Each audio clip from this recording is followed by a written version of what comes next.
Our devotional thought from Proverbs today comes from chapter 4, beginning with verses 1 to 6. And I call this the passing on of a father's pattern.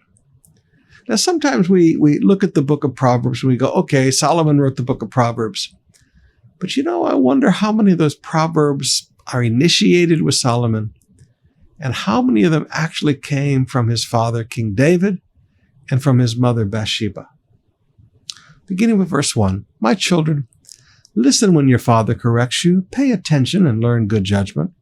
For I am giving you good guidance. Do not turn away from my instructions. For I too was once a father's son, tenderly loved as my mother's only child." Bathsheba only had one child with King David. "My father taught me, take my words to heart. Follow my commands and you will live. Get wisdom, develop good judgment. Don't forget my words or turn away from them. Don't turn your back on wisdom, for she will protect you. Love her, and she will guard you." So Solomon said, "Son, listen to my correction. Listen to my guidance. Because, son, that is what I did. That's what I did with your grandfather. When I was young, I was loved. I was tenderly loved as the only child of my father and my mother Bathsheba. My father took time and he taught me.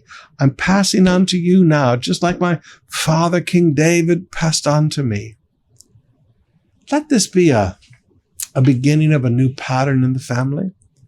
Moms and dads, where you sit down and you teach the children the wisdom of life that you have learned. And then young people, you make note of it. And you pass on to the next generation the wisdom that has been passed on to you. It's part of the legacy that we have received in Christ.